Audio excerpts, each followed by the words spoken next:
What's up, YouTube? It is Mr. Ferguson here once again. Thank you guys so much for coming back here in Central North Carolina to my lawn.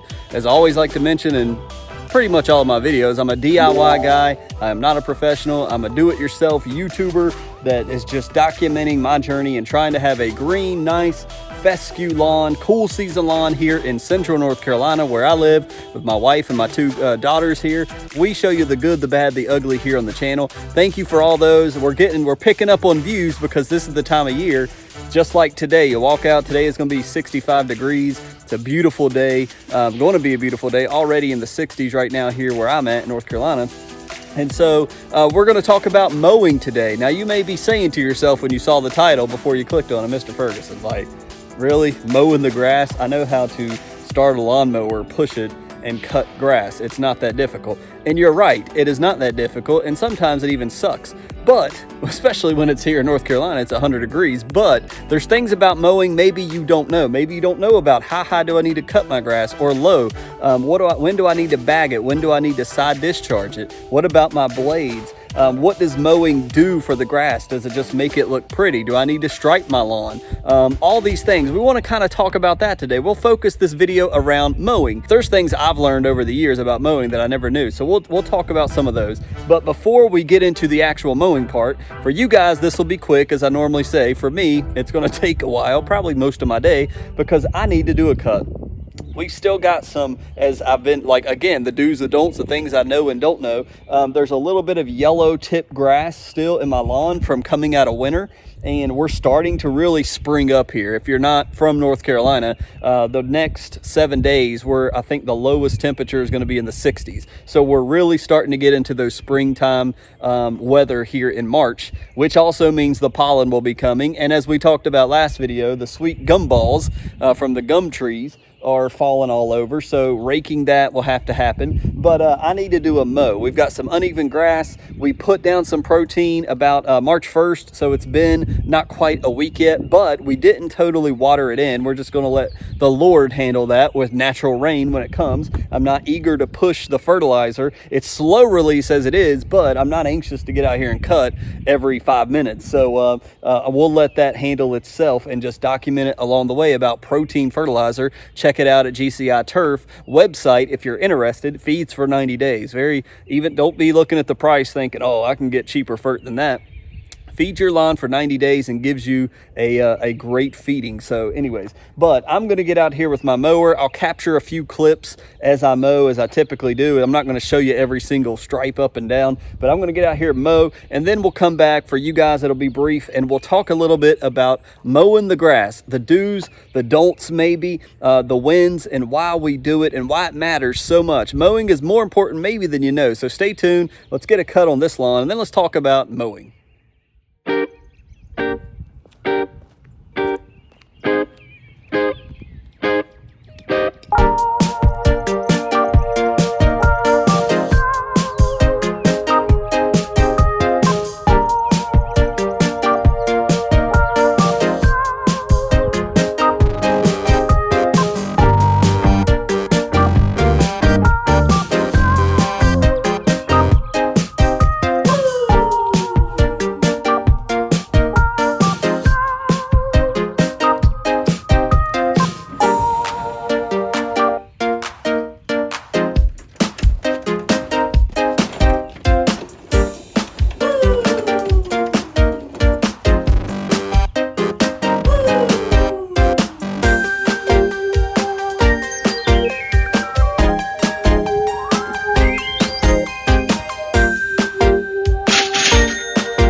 as you can see, though we have the new Honda engine, Honda mower, which is fabulous, very strong engine on it, I believe 170, 180 cc's, we still got gumballs all over. Now this is in the backyard, back of the shed, but it just goes to show bagging for gumballs is a no-go.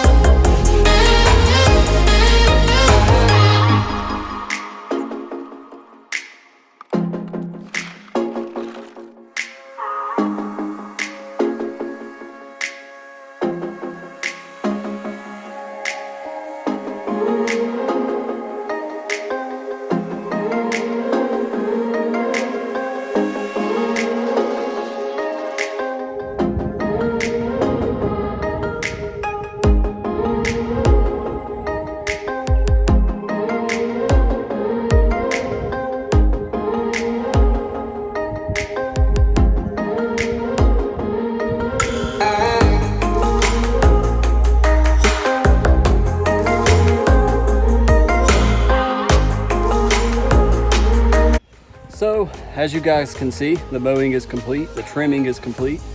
And if you're sitting there asking yourself, Mr. Ferguson, that was not a lot of clips about you or showing you do the mow there.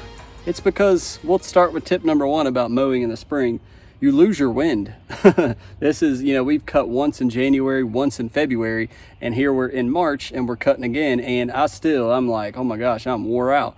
And especially, you know, when we're bagging, which we'll talk about more here in a second, it adds a little bit of weight to it. So number one, if you're not out there getting out there and walking, begin to get your wind up if you're not used to it. Because if you're older than me and I'm in my 40s or getting ready to be 40, you know, I'm like, oh my gosh, like that slack off for winter has really, you know, I walk all, you know, 3 times a week, but still. Let's talk a little bit about mowing as I sit here and rest a little bit. You know, one of the things that we want to talk about first is we had a neighbor that's now moved that lived next door. And when we talk about actual mowers, they had a mower that was not self-propelled. So when we're talking about equipment and we're talking about mower equipment, please be sure and have a self-propelled mower. We don't want you out there pushing something that doesn't assist at all. That's what they had, probably a $50 mower just to, you know, cut the weeds and just trim the grass because HOA requires it. And Miss Becky that used to live next door, man, she would wear herself out. The mower would cut off and it would, you know, when they'd be out of town and it would overgrow.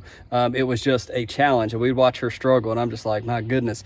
Don't be out there. You'll hate cutting grass. That will make anybody say, I hate grass. I hate lawn care, especially with equipment that is difficult to work with. So be sure that if you're doing a push mower, it is self-propelled. We don't want you out there killing yourself. If you're riding, even greater. And I'm on board with more riding nowadays because I'm like, man, it'd be nice just to cut this thing in 15 minutes, but it does add, give me a reason to come out here and get outside and enjoy nature. So number one, equipment. Again, we talked about it on one of the previous videos. Be sure that you are sharpening your blades. It is so crucial to the health care of your plant. If you are not sharpening your blades, you're just like, dude, I ain't sharpened my blades in 3 years and it does the job. Well, it is, but if you really get down and look at your grass, you know it's tearing, especially after 3 years. And I used to be one of those guys. I never sharpened my blades. I was like, who cares? It's just weeds and a little bit of grass mixed in. So be sure and sharpen your blades, especially if you want to keep a nice, premium, fine-looking cut. It is crucial, and it keeps your blade healthy. It doesn't shred it and tear the grass plant, because if you do that, you're going to kill it over time, especially if you're trying to have a nice-looking yard. So your blades are very important. The other thing, this time of year, we talked about bagging, as I just mentioned. I've noticed lots of Poa annua in my yard over here where I had a lot of die-off in the summer. Poa annua has popped up everywhere. By my driveway, Poa annua has popped up. Over here, you know, next to Mr. Brandon and over here, there's Poa annua on his side in the strip and by my yard. And so Poa annua is everywhere. And again, these seed heads will lie in our dirt. They could be dormant. They may not pop up next year. They may pop up in 2 years or 3 years. And so we want to bag and contain. Think of it as like coronavirus, as a virus. We don't want to spread that into the healthy lawn or the parts that don't have Poa annua in it. We want to bag it and we we want to throw that back in the woods or get it in a trash bag, haul it off to the dump. You don't want to spread that in your lawn. So you should be bagging. If you don't have any signs of Poa annua, then hey, take that risk, go at it and cut. But at this time of year, the cool season weed of Poa annua is pretty frequent in North Carolina and north. So be on the lookout for that. We don't want to cause any more trouble to our lawn. So after bagging, remember gas prices. Gas prices are $120 a barrel for oil as of the making of this video. Gas is expensive. You may want to go ahead and fill up your gas cans now while gas is as cheap as it is. And if you have a lawn care company, my Lord, may the Lord help you guys, because I can't imagine the fuel costs now for you guys to go out and cut different lawns. It's got to be astronomical, the price increase that you guys, for lawn care people, have for fuel now, for gasoline. And so even to top that, you know, we want to use non-ethanol gas in our engines. That's what my dad, you know, he's worked on small engines a lot over his life, and non-ethanol gas is the best for your engines. But guess what? That costs even more than regular gasoline. So now is the time. If stop this video, go get your gas cans, go fill it up, because I know that in my area, in the Raleigh area, we started the week at $3.59, and I'm hearing from Mr. Kevin next door that I just talked to, it's up to $3.90, maybe $3.99. So it's jumped almost 40 cents because of everything in Ukraine and Russia. So fill up your cans. Another, for this time of the year in 2022, highly suggested thing there. Let's talk about, Mr. Ferguson, how high do I cut my grass? We kind of hit on that last time. If you're very new to lawn care, the height of cut matters. You do not want to scalp your lawn. And we see that a lot in our neighborhoods. I'm sure some of you see that in your neighborhoods. If you have fescue, then you don't want to cut it down to the bare nub, half an inch. That's going to get down to the crown of the plant, if I'm not mistaken, and really going to damage it, and it's going to be difficult for it to grow. Tall fescue is supposed to remain tall. You want to keep it at 3.5, 4 inches, 4.5 inches, and keep it tall. That's that fluffy, beautiful looking lawn. You don't want to trim it down, and we'll see people doing that with weeds, and hey, let them do what they need to do, but we don't want to scalp it. We want to keep it in that range. Now in early spring, you may want to go down to 2.5 inches and keep it low and save you a week where you can go play some golf and you don't have to worry about cutting it, and you can cut it next time at 4 inches. But you can play around with the height of cut, just don't be cutting it down an inch every single week, because that's not healthy for the plant. Let's talk about why we mow. One of the main reasons, when I talked about maybe there's things about mowing you don't understand or have heard, mowing is crucial to thickening up your lawn. And why do we want a thick lawn? Number one, it looks better. Number two, it helps to prevent weeds from popping up all over our yard. You know, when we plant it in the fall, we have a little bit of time before winter sets in, and it doesn't have that chance to really thicken up because the cold sets in after we plant in the fall. That's why spring is so crucial. As we get out here and you hear all these lawn care pros saying the more you mow, the healthier you grow and the more it'll grow, it is absolutely true. You're chopping that plant down up top, and it's telling the plant, okay, we're getting chopped, you know, twice a week or 3 times a week. We need to start pushing our energy down into the root system, and that's what we want our grass to do, push the roots down so it can get deep into the soil, it becomes stronger. And that's crucial because of summer. The summer heat's going to eventually get here, and if we don't have deep roots in our grass, it's going to wither away and die off. So mowing is highly, highly important for your lawn. It's not just a chore that the HOA or your wife or your husband makes you do. It is something that is really helping your plant really thicken up and to really look better every single mow. And after 2-3 mows this spring, you're really going to see it thicken up and it look just leveling out. All those places where you have gaps, it's going to start to fill in. And mowing is the critical, along with the soil temperatures, along with the weather, mowing is that crucial aspect of making your lawn thick, healthy, and green. You know, in the beginning of spring, we may be like, yes, it's time to get out, thicken it up, make it look good, throw my fertilizer out, make it look awesome. But as time goes on, it begins to get worrisome. But remember, the more we mow, if we can mow twice a week, the purpose is to set ourselves up so in summer we have the best chance of deep roots. Hot heat is going to come, and we got that potassium in our soil, and we're trying to survive summer. That's the goal, survive into the fall so we don't have to use a lot of grass seed come next fall.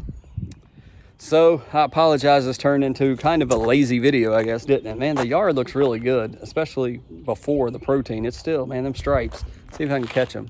Man, they're looking pretty hot. I like the way that's looking right now. So the mow looks fantastic. That Honda mower, man, I can't continue to thank my brother. If you don't know what I'm talking about, go back. I do an on location in Wilmington, North Carolina with my brother. Hooked me up with the Honda mower. Go check that video out. But man, spring is here. We got warmer temps. We've got a mow in. I'm gonna have to start trying to mow twice a week because I barely cut. The backyard really hadn't grown a whole lot. The front yard looked like it had grown about half an inch or an inch maybe. It was pretty tall, but the backyard hadn't. So we still got some dormancy. You may still have some dormant lawn. People up north, they may not be ready to mow yet. So sorry for the lazy video, but consider all these things about mowing. Maybe there's one thing I mentioned, you're like, huh, I never thought about that, but that makes sense. Go look up. There's other YouTubers out there. If there's anything this channel does, it's promoting others. It's not about, I know everything, please follow me and not anybody else. No, nobody's going to believe that. That's not believable. Go check out Alan Hain. Go check out Pete Denny, Ryan Knorr. You know, these guys that are dealing, the professionals, and Grass Factor and all these other channels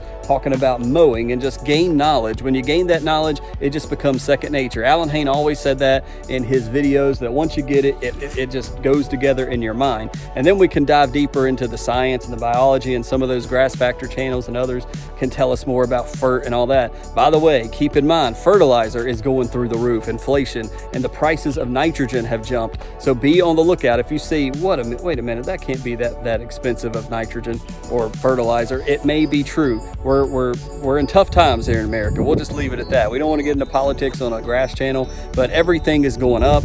Stock up on the gas if you can. Stock up on your fert if you find a good deal, and leave a comment below if you find a deal in the area, you know, for people to go and check out.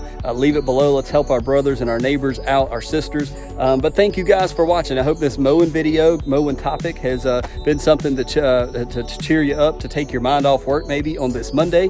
We appreciate you stopping by. I hope you guys have a fantastic day. We'll see you on Wednesday with another midweek quickie video, and then back here Friday for another lawn care video.